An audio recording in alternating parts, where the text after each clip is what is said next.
રાજકોટમાં સિટી બસથી અડફેટમાં બાળકનું મોત થયાની ઘટનામાં ડ્રાઈવરની ધરપકડ કરાઈ છે। મહત્વનું છે કે રવિવારે કણકોટ રોડ પાસે લાભુભાઈ ત્રિવેદી એન્જિનિયરિંગ કોલેજની સામે અકસ્માત સર્જાયો હતો। આ ઘટનામાં બેફામ સિટી બસ ચાલકે માતા અને પુત્રને અડફેટે લેતા 7 વર્ષના બાળકનું મોત થયું છે। આ ઘટનામાં બાળકના માતા પર ગંભીર રીતે ઇજાગ્રસ્ત થયા હોવાની માહિતી છે। ત્યારે આ ઘટનામાં પરિવારે પોતાના એકના એક વાલસોયા દીકરાને ગુમાવતા માતમ છવાયો છે। घटना बाद राजकोट तालुका पुलिस बेफाम सिटी बस हंकारनार ड्राइवर की धरपकड़ करीने कार्यवाही हाथ धरी है। अमे तो दीकरा वगैरह थई गया। एक ने एक दीकरो हतो मां दवाखाने दाखल करी दीकरा ने अग्नि संस्कार कर्यो। भाई अमार शुं अमावुं पड़े। काले सिटी बस वाला बेदरकारी चलावता था तो मारो भतीजो ने भाभी बे रोड नास्ता जाता तो एक खामटी गोलाई मारी बेने हड़फेटे लई लीधा અને ઘટના સ્થળે મારા ભતીજાનું મૃત્યુ થઈ ગયું।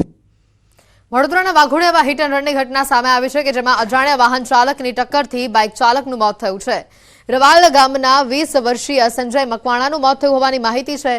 ખંધા રોડ પર અકસ્માતનો બનાવ બનવા પામ્યો હતો। વાઘોડિયા પોલીસે ઘટના સ્થળે પહોંચી સમગ્ર મામલે તપાસ હાથ ધરી મૃતદેહને જરોદ રેફરલ હોસ્પિટલ ખાતે પોસ્ટમોર્ટમ માટે ખસેડાયો છે।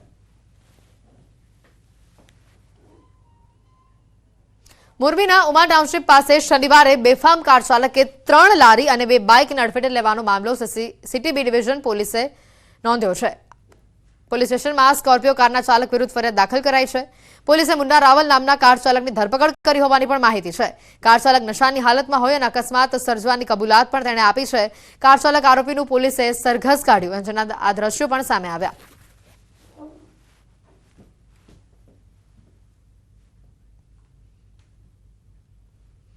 અને હવે વાત કરીશું ઠંડી અને માવઠાના ડબલ એટેકની।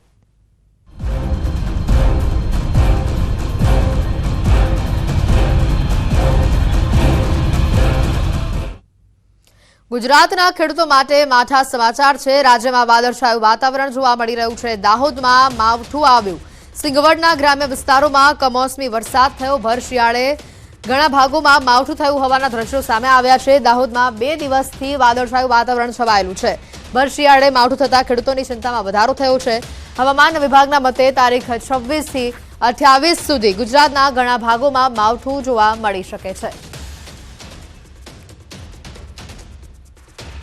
ગુજરાતનું એકમાત્ર ગિરિમથક ડાંગનું સાપુતારા હાલ ઠંડુ ગાર થઈ ચૂક્યું છે। વહેલી સવારથી જ સાપુતારાના વાતાવરણમાં પલટો જોવા મળ્યો છે। ગિરિમથક સાપુતારામાં ગાઢ ધુમ્મસ છવાયું છે। સાપુતારા મિની કાશ્મીર બન્યું હોય તેવા નયનરમ્ય આ દ્રશ્યો સામે આવી રહ્યા છે। સાપુતારાના આહલાદક વાતાવરણથી એક તરફ પ્રવાસીઓમાં ખુશી છવાઈ છે તો બીજી તરફ ખેડૂતો ચિંતામાં મુકાયા છે। જો કે વાતાવરણના પલટાથી ઠંડીનું જોર વધતા સ્થાનિકો તાપણાના સહારે લેતા જોવા મળ્યા।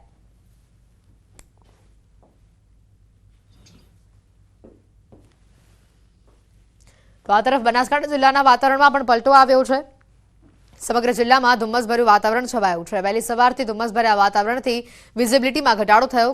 કમોસમી માવઠાની આગાહીના કારણે ધુમ્મસભર્યા વાતાવરણથી ખેડૂતોના જીવ તાળવે ચોંટ્યા છે। શિયાળાની રવિ સિઝનમાં જો કમોસમી માવઠું થાય તો ખેડૂતોમાં નુકસાનીની ભીતિ સેવાઈ છે। ખેડૂતોના ઘઉં, બાજરી, બટાકા, રાયડા સહિતના પાકોમાં નુકસાનીની ભીતિ તેઓ સેવી રહ્યા છે। વાત કર્યા તરફ પંચમહાલની તો જિલ્લામાં વાતાવરણમાં પલટાથી વહેલી સવારથી જ ગાઢ ધુમ્મસ છવાયું છે। વિઝિબિલિટી ઘટતા વાહન ચાલકોને મુશ્કેલી વેઠવવાનો વારો આવ્યો છે। વાદળછાયા વાતાવરણ અને હવામાન વિભાગની કમોસમી માવઠાની આગાહીને લઈને જગતનો તાજ ચિંતામાં મુકાયો છે। ધરતીપુત્રોના તુવેર, કપાસ, દિવેલા સહિતના પાકને નુકસાન થવાની ભીતિ સેવાઈ રહી છે। આગળ વાત કરીએ અન્ય સમાચારોની તો દાહોદના ગોદી રોડ અંડરબ્રિજને બંધ કરવામાં આવ્યો હોવાની માહિતી છે। આજથી 5 દિવસ માટે બ્રિજને બંધ કરવામાં આવ્યો છે। બ્રિજમાં શેડ લગાવવાની કામગીરીના કારણે તેને બંધ કરાયો છે। તારીખ 23 થી 27 ડિસેમ્બર સુધી અંડરબ્રિજ બંધ રહેશે। બ્રિજ બંધ થતા વાહન ચાલકોને હાલાકી ભોગવવાનો વારો આવ્યો।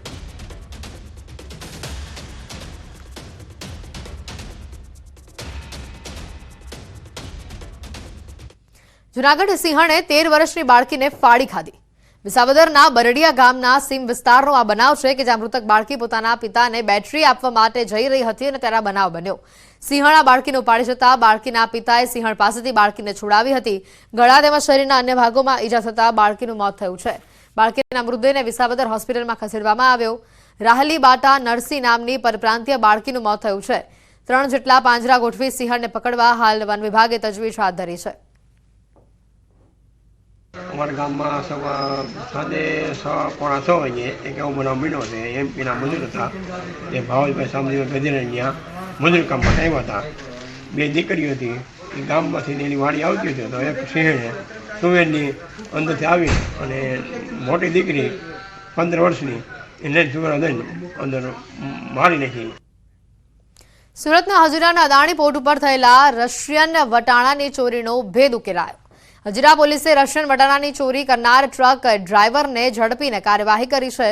મહત્વનું છે કે થોડા દિવસ પહેલા ટ્રાન્સપોર્ટરને છેતરીને ટ્રક ડ્રાઈવર ₹8,43,000 અને ₹530 25.181 ટન વટાણા લઈને ફરાર થયો હતો. આરોપી રશિયન વટાણાની ડિલિવરી મેળવી તમામ વટાણા લઈને ટ્રક લઈને ફરાર થયો છે.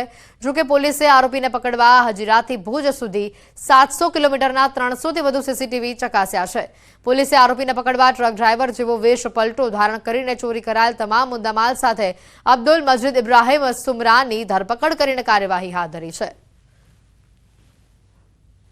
ગત તારીખ 7/12/2024ના રોજ હજીરા પોસ્ટેમાં BNS 316-361-2 હેઠળ ચોરીનો ગુનો દાખલ કરવામાં આવેલ હતો. ઉપરોક્ત બનાવમાં હજીરા અદાણી પોર્ટ ખાતેથી વટાણાની બેગો જેનું વજન આશરે 25 ટન તથા કિંમત 8,43,530 જેટલું થાય છે તેને ટ્રકમાં લોડ કરાવી જે જગ્યાએ ઉતારવાની હતી તેને બદલે માલિક સાથે છેતરપિંડી કરીને અન્ય જગ્યાએ લઈ જઈ સગેવગે કરવામાં આવેલ હતો. નકલી ડોક્ટર, નકલી પોલીસ, નકલી CBI અને હવે નકલી IT અધિકારી. વડોદરા એસઓજીએ નકલી IT અધિકારીને ઝડપી પાડ્યો છે.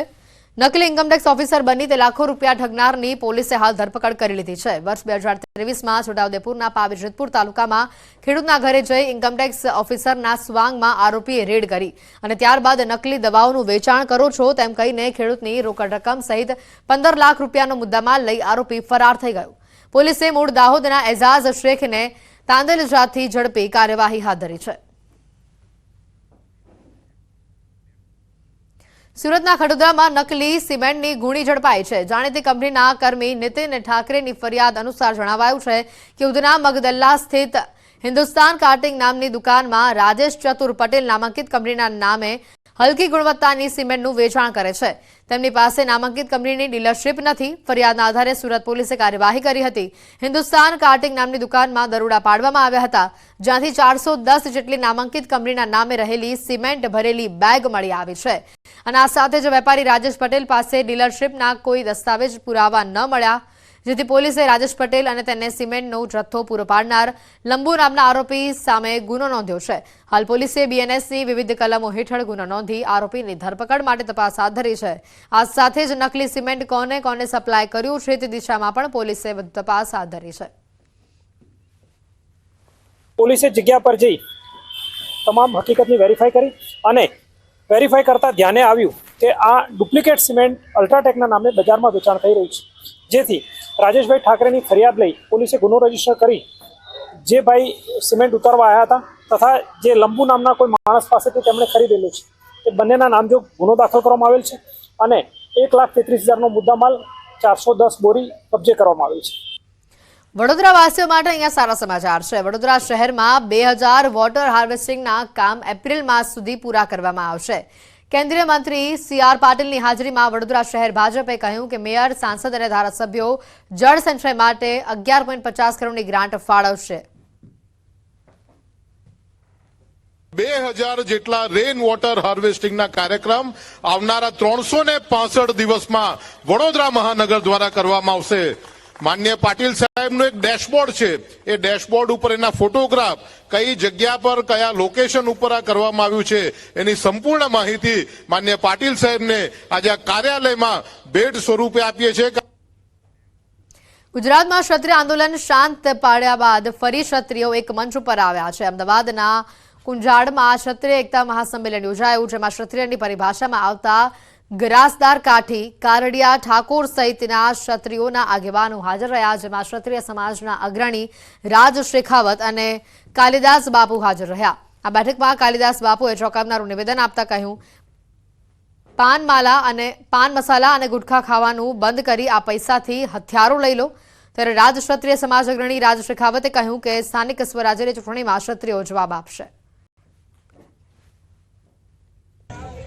તમે તમારા જો માવા ગુટકા મટકા ભેંચવાનું જે આડાવડા પૈસા કાઢતા હોય ને તો એ પૈસા કાઢવાના બંધ કરી નાખો અને 12 મહિનાના પૈસા ભેગા કરી આવી એક સભા કરો અને એ પૈસાના હથિયારો લઈને ફટકડીઓ આપવાના ચાલુ કરી દો. રબારી સમાજ દ્વારા કુરિવાજ અને ખોટા ખર્ચને બંધ કરવા અંગે મહત્વપૂર્ણ મીટિંગ યોજવામાં આવી. અમદાવાદના સોલા ભાગવત ખાતે રબારી સમાજની બંધારણ સમિતિની કોર કમિટીના સભ્યો અને સમાજના અગ્રણીઓ દ્વારા એક મહત્વપૂર્ણ મીટિંગનું આયોજન કરવામાં આવ્યું. આ મીટિંગમાં આગામી 29 ડિસેમ્બરે સોલામાં યોજાનાર બંધારણ સુધારણા મહાસંમેલનના આયોજન અંગે ચર્ચા કરવામાં આવી. ખાસ કરીને સમાજમાં ચાલતા કુરિવાજો અને ખોટા ખર્ચને નિયંત્રિત કરવા માટે વિવિધ મુદ્દાઓ પર વિસ્તૃત મંતવ્યો અને ચર્ચા કરવામાં આવી. આ બેઠકમાં 200 જેટલા રબારી સમાજના લોકો હાજર રહ્યા હતા. જીપીએસસી દ્વારા શાંતિપૂર્ણ માહોલમાં રાજ્ય વેરા નિરીક્ષકની પરીક્ષા યોજાઈ. 33 જિલ્લાઓમાં 754 કેન્દ્રો પર પરીક્ષા યોજાઈ હતી. 1.85 લાખ ઉમેદવારોએ પરીક્ષા આપી હતી અને જે અંગે જીપીએસસીના અધ્યક્ષ હસમુખ પટેલે જણાવ્યું હતું કે તમામ વહીવટીતંત્ર ખડેપગે કામ કર્યું છે તે માટે તેઓને અભિનંદન. જીએસઆરટીસીએ વધારાની બસ પૂરી પાડી. જે કેન્દ્રો ઉપર એચડી કેમેરા હતા તે પણ બંધ રાખવાનો નિર્ણય કર્યો હતો. વર્ગખંડ રેકોર્ડિંગ થાય અને પેપર પણ બહાર જાય તેથી 3 દિવસથી કેમેરા બંધ રાખવામાં આવ્યા હતા. કોઈ પણ કેન્દ્ર પરથી ફરિયાદ હજી સુધી મળી નથી. કોઈ ડમી ઉમેદવાર પરીક્ષા ન આપી શકે તેના માટે ઉમેદવારનું અંગૂઠા લેવાનું પણ નક્કી કરવામાં આવ્યું હતું. ઓએમઆરમાં અંગૂઠાનું નિશાન લગાવાયા બાદ જ આગામી સમયમાં બાયોમેટ્રિક સિસ્ટમથી પરીક્ષા યોજાશે. ગુજરાત જાહેર સેવા આયોગ દ્વારા રાજ્ય વેરા નિરીક્ષકની પરીક્ષા રાજ્યના તમામ જિલ્લાઓની અંદર 754 જેટલા કેન્દ્રોમાં યોજવામાં આવી અને સમગ્ર રાજ્યમાં આ પરીક્ષા શાંતિપૂર્ણ રીતે પૂરી થઈ છે. જિલ્લાના નિવાસી અધિક કલેક્ટર, જિલ્લા શિક્ષણ અધિકારી, જિલ્લાના પોલીસ કર્મચારીઓ અને સમગ્ર જિલ્લાનું વહીવટીતંત્રએ ખડા પગે રહી અને ખૂબ જ સારું કામ કર્યું છે. રાજ્યમાં કોઈ પણ જગ્યાએથી અમને કોઈ ફરિયાદ નથી મળી. ક્યાંક ઉમેદવારોને એવી શંકા ગયેલી કે આ કેમેરા શું કામ બંધ કર્યા છે, તો અમે ઉમેદવારોને જે અમે અહીંથી આયોગે જે પત્ર લખ્યો હતો એ આયોગના પ્રતિનિધિ પાસે હતો એ બતાવવામાં આવ્યો છે. ઉમેદવારોને હું એ કહીશ કે આયોગ જે પરીક્ષા લઈ રહ્યું છે એ પરીક્ષા ઉપર પૂરેપૂરો ભરોસો રાખે.